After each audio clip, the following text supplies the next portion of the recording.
और मैं शुरू से कह रहा हूँ कि ये भाजपा वाले ने उसी स्क्रिप्ट पे एक्टिंग किया जो नीतीश कुमार जी चाहते थे। अचानक नीतीश कुमार जी की तबीयत कैसे ठीक हो जाती है। और मैं शुरू से कह रहा था कि उनकी तबीयत बिल्कुल ठीक है। भाजपा के कुछ नेता लोग और भाजपा नेता के इशारे पर कुछ जदयू का करीबी लोग जो बुंजा पार्टी या नीतीश जी से रेगुलर मिलते थे, वही आके बाहर में प्रोपेगेंडा फैलाते थे कि हमरो नहीं पहचान लखिन मुख्यमंत्री। वही मैंने कहा था कि हमने कहा था कि भाई 4 आदमी से किसी को एक तो बना दो, विजय सिन्हा जी, सम्राट चौधरी जी, नित्यानंद राय जी और दिलीप जायसवाल जी, और नहीं तो ललन सिंह जी बनाओ। जदयू मैंने ये कहा था। अभी भी मैं कह रहा हूँ आपको कि कोई झंझट नहीं होगा। नीतीश जी जो डिपार्टमेंट मांगेंगे, जो चीजें मांगेंगे, भाजपा वाले को झक मार के देना है। अब नीतीश कुमार जी असली रूप में नजर आने लग गए। नमस्कार, आप देख रहे हैं 4 PM और मैं हूं अभिषेक मिश्रा। देखिए, इस वक्त हमारे साथ इंडिया गठबंधन के विधायक और इंडियन इंक्लूसिव पार्टी के राष्ट्रीय अध्यक्ष, इंडिया गठबंधन के फायर ब्रांड नेता IP गुप्ता सर हैं। और जाहिर तौर पर बिहार में नई सरकार का गठन हुआ है। बिहार के जो ताजा राजनीतिक हालात हैं, ताजा राजनीतिक घटनाक्रम है, उन पर आपसे बातचीत होगी। सवाल ये है, आप बहुत बारीकी से इन चीजों को देखते हैं। बिहार के मुख्यमंत्री नीतीश कुमार को दिल्ली भेजने की तैयारी थी, उनके लिए जो स्क्रिप्ट लिखी गई, नीतीश कुमार ने वो स्क्रिप्ट बदल दी है क्या? क्योंकि राज्यसभा तो चले गए, मुख्यमंत्री की कुर्सी भी छोड़ दी, लेकिन तय था कि निशांत, उनके बेटे निशांत बिहार की यात्रा करेंगे। अब नीतीश कुमार ने ऐलान करवा दिया है कि नहीं, हम भी बिहार की यात्रा करेंगे। ये नीतीश कुमार जी की स्क्रिप्ट कोई लिख नहीं सकता। वो सारे स्क्रिप्ट वही लिखते हैं, बोल डिक्टेट करते हैं, लिखने वाला कोई होता है। इन दिनों की सबसे जो चौंकाने वाली बात यह है कि जब जदयू की विधायक दल की बैठक हुई, उसमें सारे नेता बैठे और उसमें पहली बार पता नहीं 2-3 वर्षों के बाद नीतीश कुमार जी ने माइक पकड़ा, बिना पर्ची का 10 मिनट भाषण दिया। और उस भाषण में वो पहले वाले नीतीश कुमार जी दिखाई पड़े। और मैं शुरू से कह रहा हूँ कि ये भाजपा वाले ने उसी स्क्रिप्ट पे एक्टिंग किया जो नीतीश कुमार जी चाहते थे। अचानक नीतीश कुमार जी की तबीयत कैसे ठीक हो जाती है। और मैं शुरू से कह रहा था कि उनकी तबीयत बिल्कुल ठीक है। भाजपा के कुछ नेता लोग और भाजपा नेता के इशारे पर कुछ जदयू का करीबी लोग जो बुंजा पार्टी या नीतीश जी से रेगुलर मिलते थे, वही आके बाहर में प्रोपेगेंडा फैलाते थे कि हमरो नहीं पहचान लखिन मुख्यमंत्री। इस तरह की बातें करता था। हमको लगता है कि अब एक्चुअल पृष्ठभूमि दिखाई पड़ने लग गया है, जिसके लिए वर्षों से नीतीश कुमार जी काम कर रहे थे। जी, सवाल यह है कि मंत्रिमंडल विस्तार में भी कहीं कोई उलझा हुआ है क्या? मंत्रिमंडल का विस्तार नहीं होगा तो दिलचस्प नहीं लगता आपको? आपको भी तो राजनीति का लंबा अनुभव है। 3 ही लोग शपथ लेते हैं और अभी तक मंत्रिमंडल विस्तार नहीं हुआ है। होगा, कब होगा? तस्वीर पूरी तरह से साफ नहीं है। देखिए, लाख विरोध के बावजूद सम्राट चौधरी जी को भाजपा को मुख्यमंत्री बनाना पड़ा कि नहीं? भाजपा क्या उस स्थिति में है कि आपने कहा था कि पर्ची वाला CM नहीं चलेगा। वही मैंने कहा था कि हमने कहा था कि भाई 4 आदमी से किसी को एक तो बना दो, विजय सिन्हा जी, सम्राट चौधरी जी, नित्यानंद राय जी और दिलीप जायसवाल जी, और नहीं तो ललन सिंह जी बनाओ। जदयू मैंने ये कहा था। अभी भी मैं कह रहा हूँ आपको कि कोई झंझट नहीं होगा। नीतीश जी जो डिपार्टमेंट मांगेंगे, जो चीजें मांगेंगे, भाजपा वाले को झक मार के देना है। अब नीतीश कुमार जी असली रूप में नजर आने लग गए।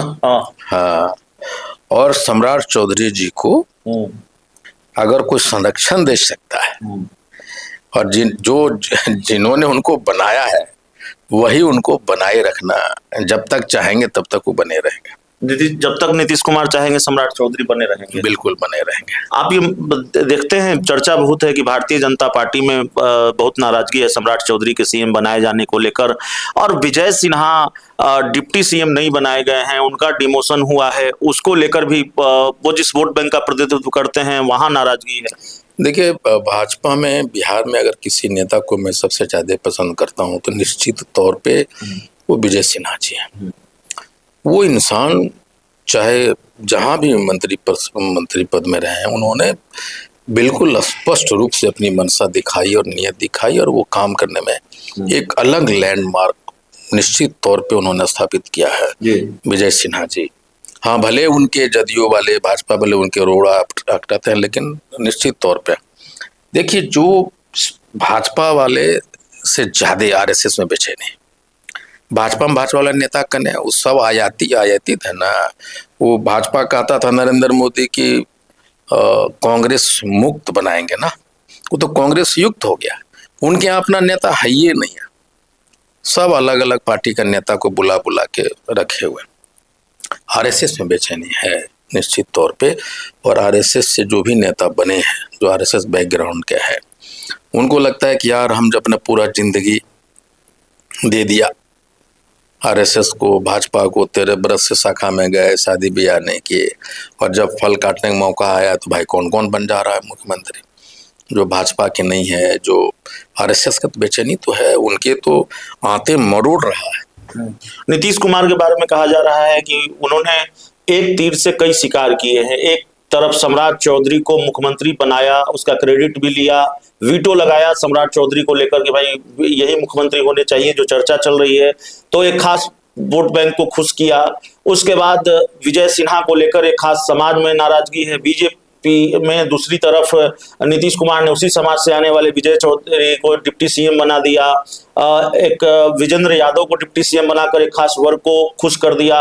तो जातीय समीकरण साधा है। नीतीश कुमार ने बहुत सदी हुई चाल चली है पिछले कई दिनों में।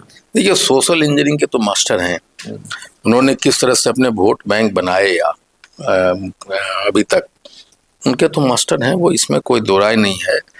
और मुझे लगता है कि इन्होंने अभी हाल ही में जो विधायक दल का नेता चुना है श्रवण कुमार जी को, वो भी एक मास्टर स्ट्रोक है उनका।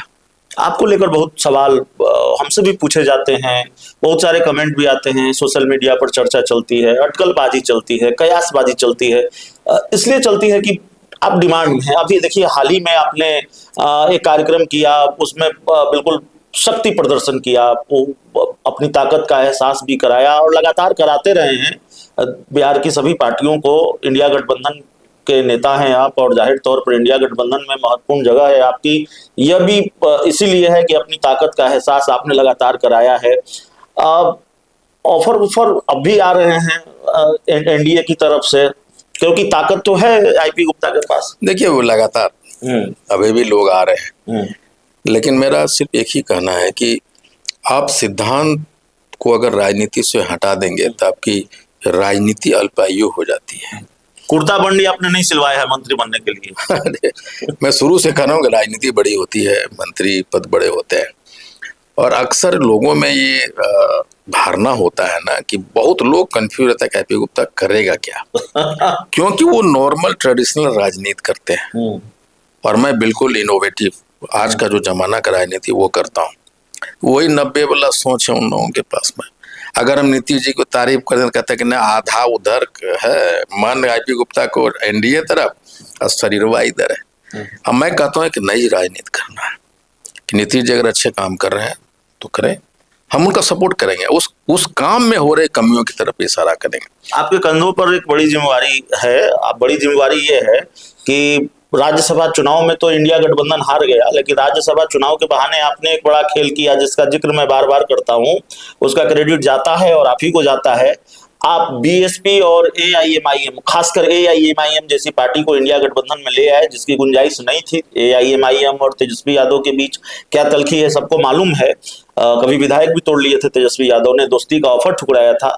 लेकिन अब चुनौती यह है कि बिहार में सरकार बन गई है और कई बार समय पर दावा किया जाता है कि भाई इंडिया गठबंधन के विधायक टूटेंगे, कांग्रेस के विधायक टूटेंगे, आरजेडी के विधायक टूटेंगे। कैसे इंटैक्ट रख पाएंगे? आप कह रहे हैं कि हम नहीं जाएंगे, आरजेडी कांग्रेस के विधायक न टूट पाए, इसकी कैसे कोशिश होगी? देखिए, मैं एक बात कहूँ जी कि जो भी विधायक टूटते हैं या जो भी सिद्धांत विहीन राजनीति करेंगे, उनकी राजनीति खत्म हो जाने वाली, इसमें कोई दो राय नहीं। एक बात को तो आप मानेंगे कि पूरी दुनिया कंप्रोमाइज कर लिया भाजपा के साथ।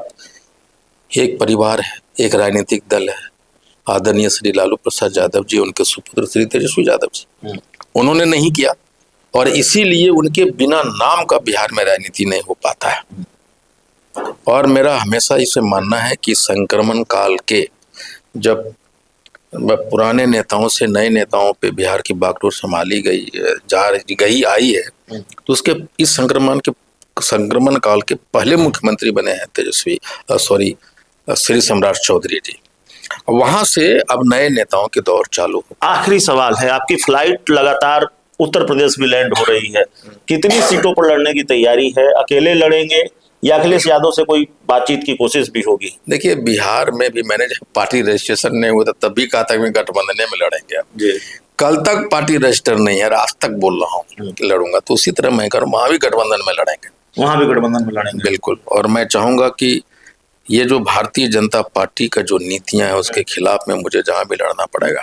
कोई अभी बातचीत की शुरुआती दौर में कोई बात नहीं, उधर से तो चालू हो गया अखिलेश यादव की तरफ से? नहीं, बहुत सारे लोगों की तरफ से हो गया है। मैं जो बातें कर रहा हूँ वहां तो माननीय मुख्यमंत्री तुरंत कर दे रहे, ये भी हम देख पा रहे हैं। लेकिन उत्तर प्रदेश में, हाँ, आपको बता दें कि बिहार का अगला मुख्यमंत्री तेजस्वी यादव ही होने जा रही है। चलिए, बिहार के अगले सीएम तेजस्वी यादव होंगे। इस पूरी रिपोर्ट में इतना ही। बहुत बहुत धन्यवाद।